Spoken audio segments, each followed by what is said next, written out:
Cette semaine à Sportneuf-Laval, on est en premier lieu au Collège Laval avec l'ultime entraînement des policiers.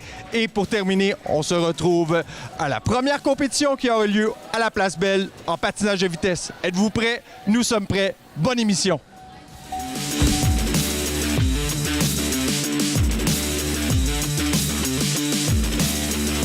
Je suis maintenant avec Mme Josée Saint-Pierre, présidente directrice générale de la Fondation des Étoiles. Madame Saint-Pierre, parlez-nous un peu de l'implication de la Fondation des Étoiles et le Collège Laval. Certainement. Bien, écoutez, ça fait maintenant bien des années, au-dessus de 25-30 ans qu'on fait affaire avec le Collège Laval et la GRC. Ce sont deux de nos grands partenaires de la Fondation des Étoiles qui existent depuis maintenant 40 ans cette année. Et ce défi ici particulier, qui est le défi de la GRC, qui est pour vraiment tester les aptitudes physiques de la police de la GRC, eh bien, ça fait 5 ans qu'on le fait avec la GRC et le Collège Laval, ici dans les lieux aujourd'hui du Collège Laval. Pourquoi cette l'association-là? Pourquoi vous avez la Fondation des Étoiles, la GRC? Pourquoi vous avez décidé de faire ça, les tests pour les jeunes? C'est quoi le rapport entre tout ça? Plusieurs raisons. En fait, premièrement, je pense que l'idée est venue du fait qu'il est important de garder les gens en santé. Donc, ça fait partie de notre mission. On veut s'assurer que les enfants et les jeunes ne soient pas malades, le moins possible, du moins. Et donc, l'idée était de faire une activité qui met en valeur l'importance de la mise en forme. Et donc, quoi de mieux que la GRC qui s'entraîne d'une façon exceptionnelle et qui est notre partenaire depuis des années, et le Collège Laval qui, eux, offre des jeunes étudiants, des jeunes élèves qui, justement, ont une mission de saines habitudes de vie également et de mise en forme au-delà de l'éducation en général. Donc, tous ces liens-là naturels nous ont fait penser à lancer ce défi-là, évidemment, venant de ces deux partenaires-là, et de miser aussi sur l'éducation, qui sont vraiment les trois aussi volets de chacun, de la Fondation bien évidemment, mais aussi de la Gendarmerie royale du Canada, qui mise sur l'éducation des jeunes pour devenir éventuellement policiers. Et la même chose au Collège Laval. S'il y a quelque chose qui est plus évident, c'est l'éducation qui doit être en premier. Donc, tous ces volets-là, tous ces axes-là sont prioritaires pour la Fondation des Étoiles. Donc, c'est un naturel de les mettre tous ensemble. Parlez-nous en général de la Fondation des Étoiles. Qu'est-ce que ça fait au juste parmi notre société?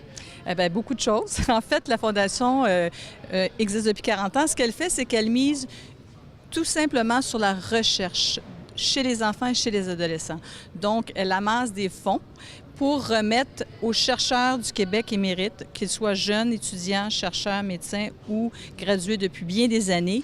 On mise sur tous les projets porteurs pour faire avancer la recherche et pour s'assurer un jour de guérir les enfants.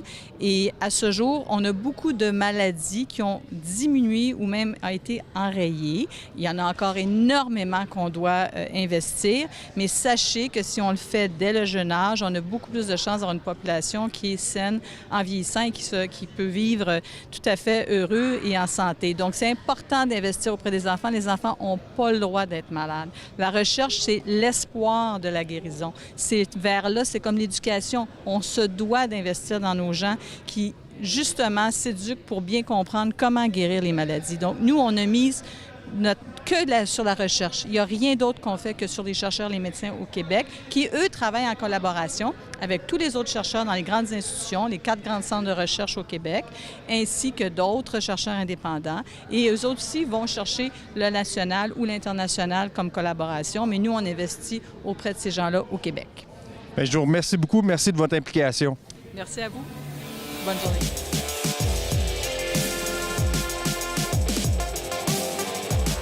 Alors, je suis présentement avec Luc Poirier, kinésiologue de la GRC. Luc, parle-nous de l'événement ici au Collège Laval. Alors, l'événement aujourd'hui, ça fait partie d'une levée de fonds que la GRC, en collaboration avec le Collège Laval et la Fondation des Étoiles, on a mis sur pied depuis les 5 dernières années.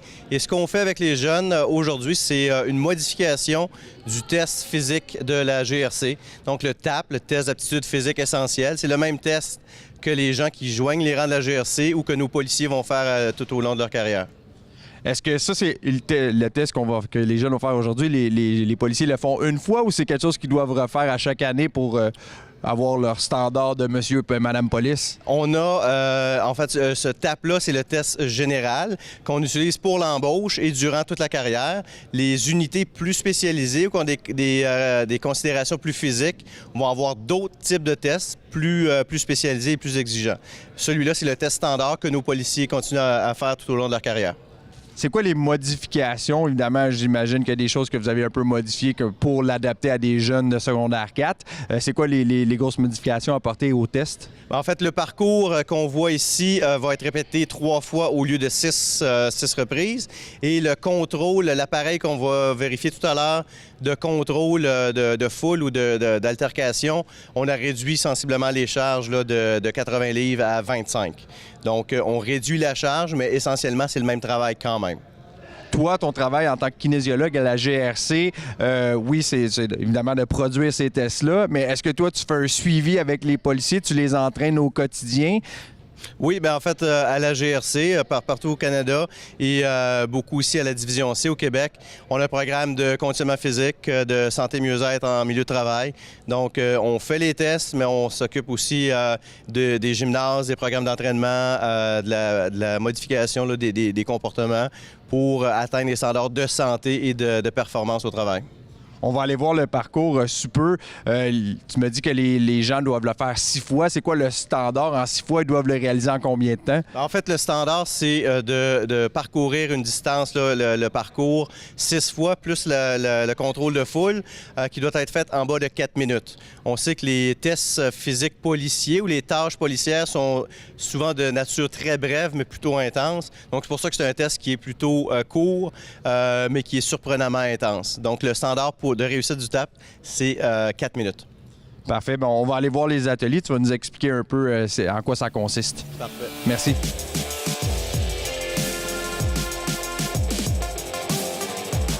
Alors Stéphane, ce que tu vas faire, c'est un appareil qui s'appelle l'appareil de contrôle de foule.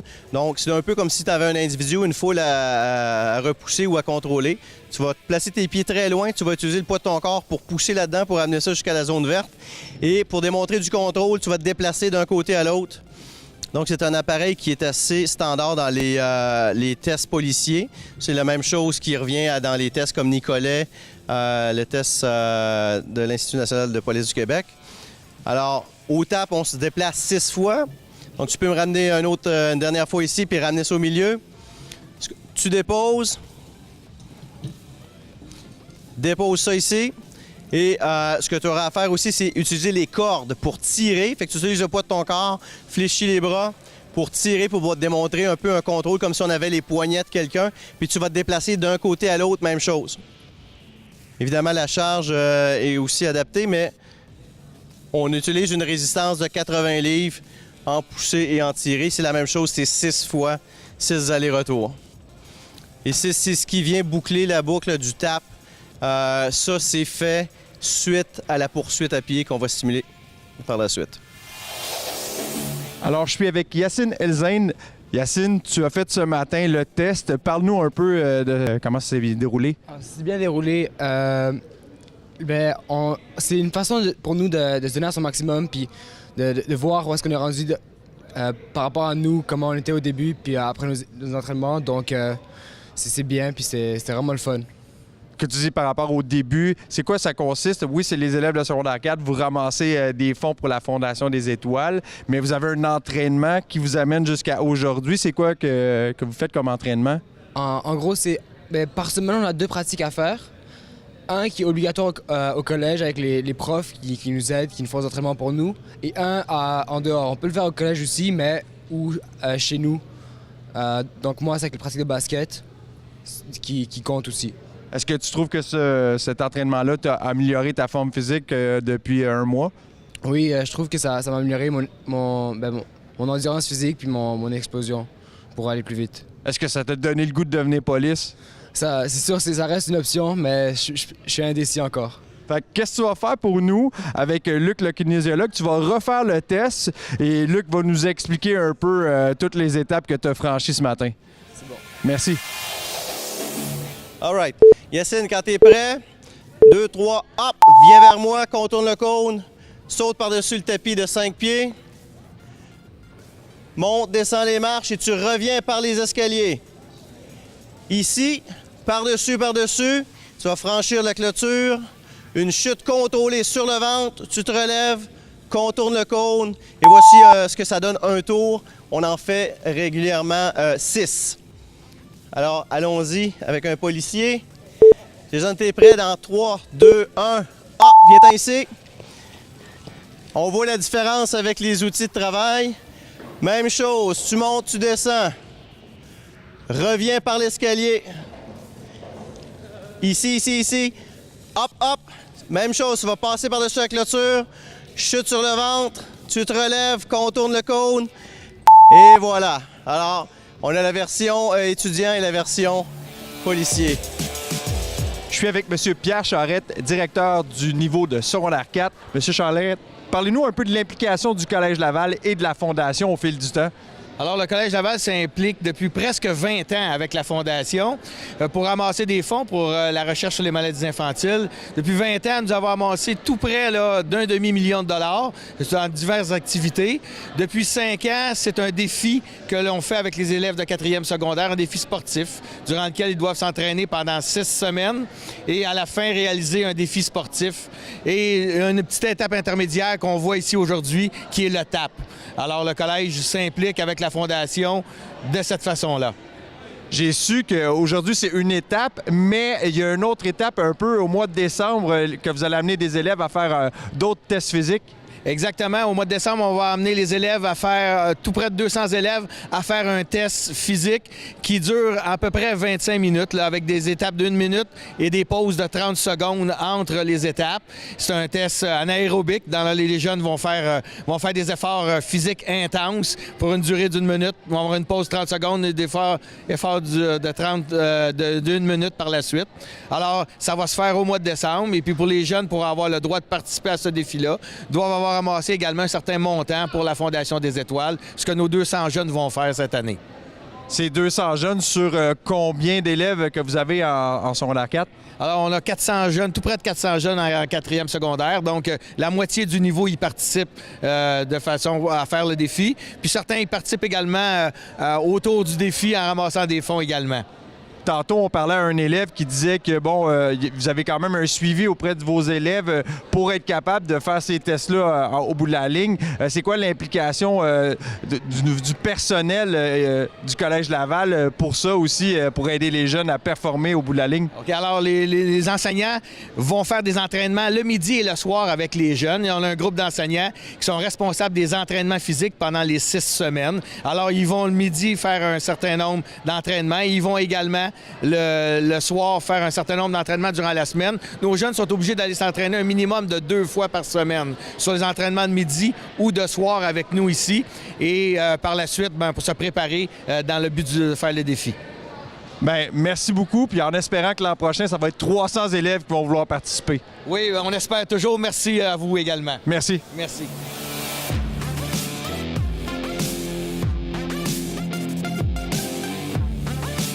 Alors, je suis maintenant en compagnie de Annick Lévesque, la présidente de l'Association de patinage de vitesse de Laval. Annick, parle-nous un peu, aujourd'hui, la première compétition à la Place Belle. Parle-nous un peu de c'est quoi cette compétition-là. En effet, c'est la compétition Liliane Lambert. C'est des jeunes de niveau environ de 7 ans jusqu'à 12 ans.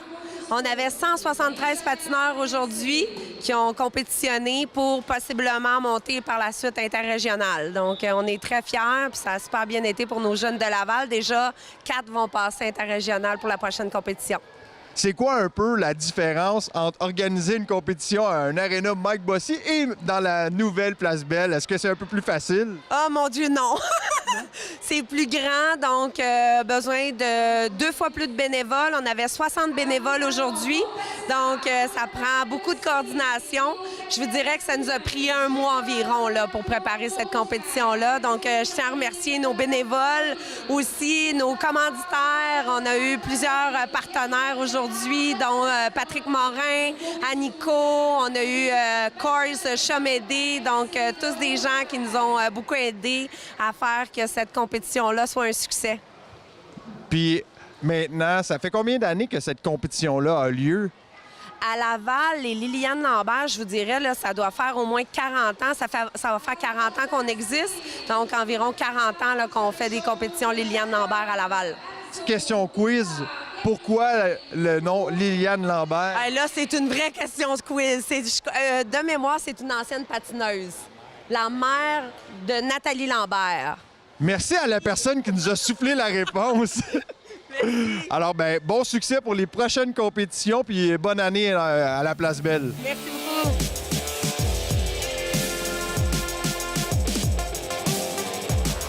Alors, je suis maintenant avec Angela Cotroni. J'ai la chance d'être avec une ancienne olympienne et médaillée d'or en 1992. Angela, aujourd'hui, tu es à la compétition Liliane Lambert. Tu redonnes maintenant à ton sport? Oui, tout à fait. Je redonne à mon sport, mais aussi parce que ma fille fait du patinage de vitesse depuis 4 ans. Donc, elle a passé par le niveau Liliane Lambert aussi. Donc, je suis bénévole comme les autres parents de patineurs aujourd'hui. Est-ce que, 92 aujourd'hui, 25 ans après, c'est quoi les grandes différences de ton sport maintenant? Bien, je vous dirais le nombre de patineurs. Dû au fait que nous, il n'y avait pas de région Est, région Ouest, Liliane Lambert, c'est le fun. C'était les divisions, là, c'était comme soit provinciale ou élite et internationale. Là, il y a tellement de divisions aujourd'hui. Donc, on est très heureux de savoir que le sport est devenu de plus en plus populaire. Donc, ça le démontre par le nombre de patineurs impliqués dans les clubs et au niveau des compétitions.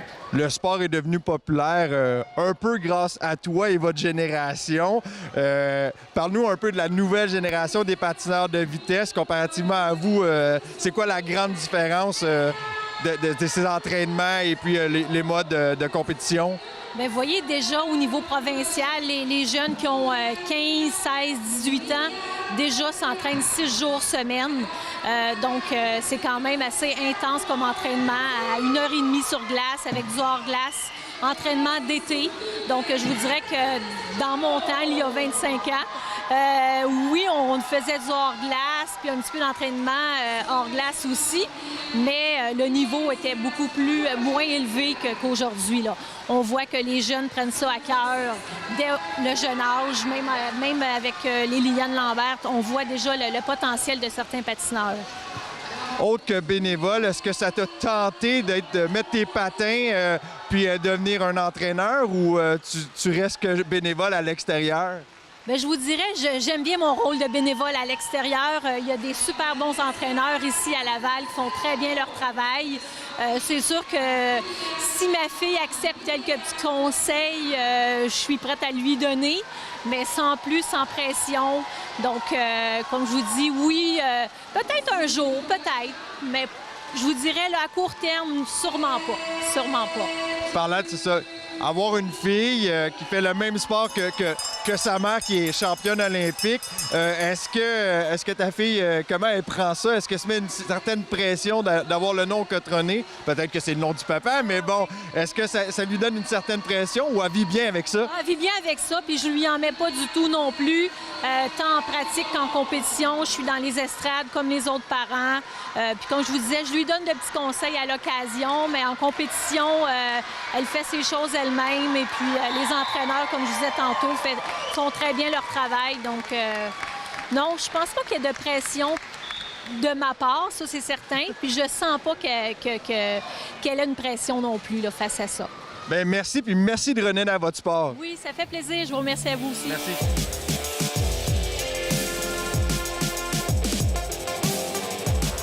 Abby, parle-nous un peu de ta course, de ta performance aujourd'hui. Ça ressemble à quoi? Ben, ça l'a bien été. Au début, c'est sûr que j'étais stressée parce que... Ben, je sais pas, mais j'ai pareil fini première. Puis la deuxième course avec mon amie, j'ai terminé deuxième, puis elle a terminé première. Olivier, parle-nous comment tu es content d'avoir gagné une médaille de bronze aujourd'hui? Ben, j'ai forcé beaucoup pour essayer d'avoir une médaille. T'as de l'air encore essoufflé de tes courses. C'est-tu dur faire du patin de vitesse? Oui. Ça l'a bien été. mes 4 premières courses, j'ai fait mes temps interrégionales. Puis ma dernière, c'était un 2 tours, puis je peux pas les faire dans les 2 tours parce que c'est pas une distance qu'on peut les faire. Puis ça s'est bien passé. J'ai fini première tout le temps, sauf ma dernière course. La 3e course, j'ai terminé première.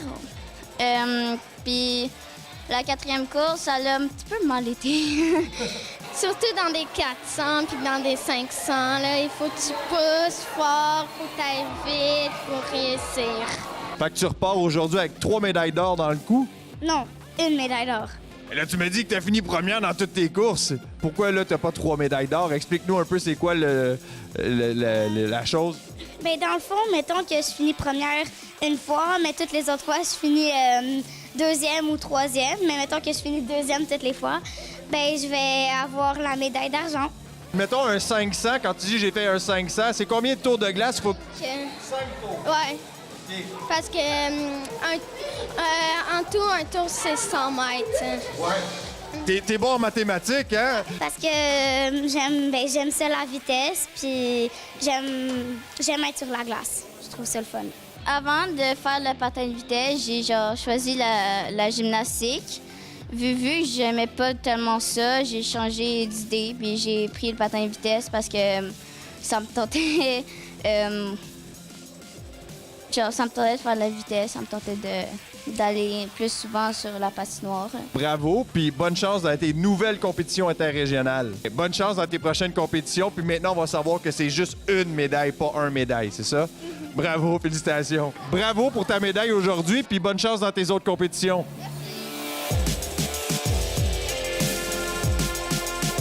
Alors, je suis maintenant avec la maman d'Olivier, Véronique. Véronique, parle-nous un peu, c'est quoi d'être une mère, de voir son enfant patiner autour d'une glace et des fois de tomber? Comment qu'on vit ça? Oui, bien, c'est pas facile à vivre comme mère. On est super stressé pour notre enfant. Mais je vous dirais que c'est pas tant la compétition qui est dure plutôt que les amener aux pratiques semaine après semaine. C'est très prenant, le patin de vitesse. C'est prenant pour qui? L'enfant ou la maman qui fait le taxi? La maman qui fait le taxi. Mais oui, en compétition, on a l'impression que c'est nous qui est sur la glace à la place de nos enfants. C'est stressant. Bien là, on voit un peu ici, c'est une première compétition de jeune niveau, mais comment on fait comme maman? On sait que notre enfant est stressé. Comment nous, comme mère, on gère notre stress?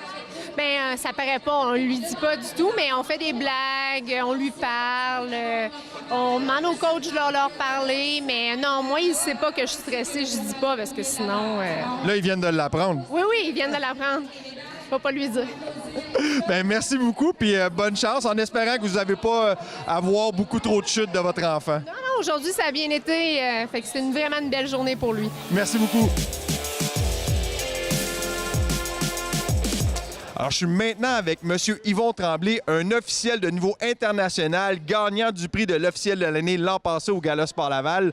M. Tremblay, bonjour. Bonjour. Encore impliqué dans des compétitions même de bas niveau, de niveau jeune. On dirait pas bas niveau. On dirait non, pas bas, j'ai jeune niveau. C'est des débutants. J'ai toujours dit, moi, quand on donne des cliniques je les appelle les rookies, les nouveaux officiels. Pour savoir où tu t'en vas, tu devrais savoir d'où tu arrives. Puis moi, j'ai donné beaucoup.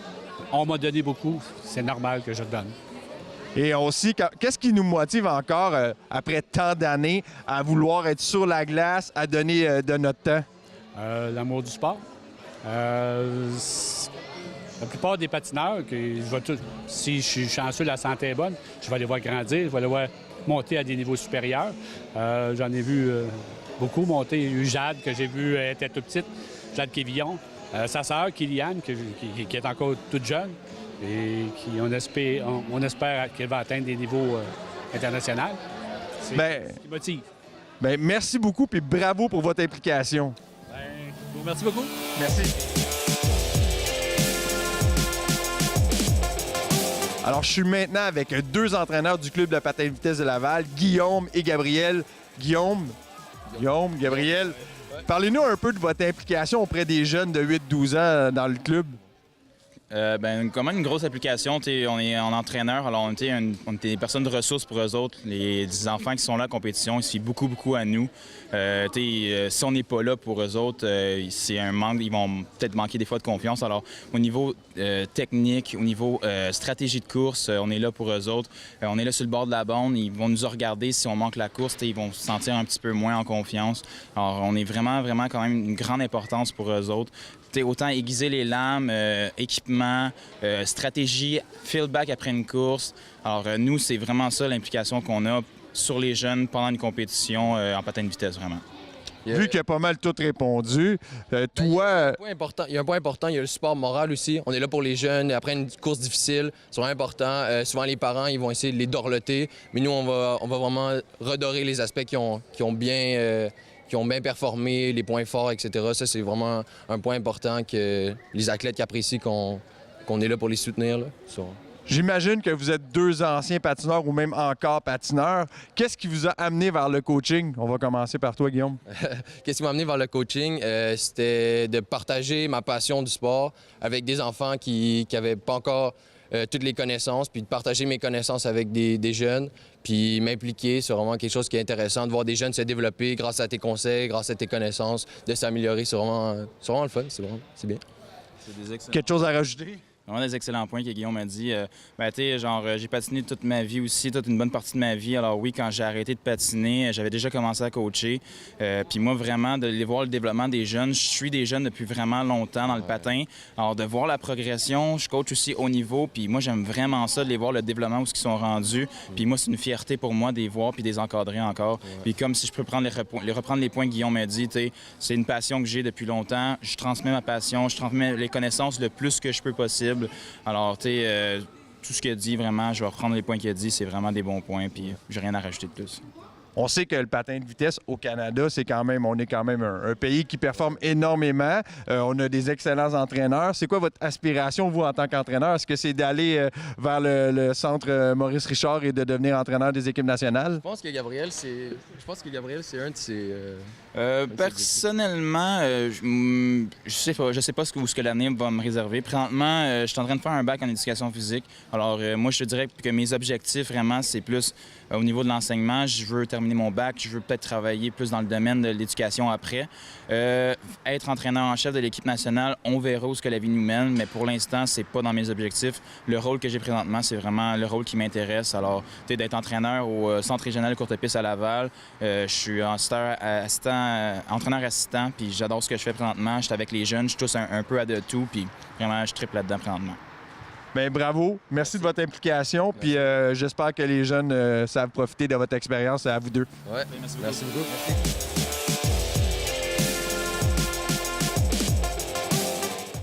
Alors, en espérant que l'émission vous a plu, pour terminer, petit défi que je me lance, je vais m'habiller en policier anti-émeute et je vais demander à 4 élèves de me pousser et comment je suis capable de les retenir. Alors, on vous dit à la semaine prochaine.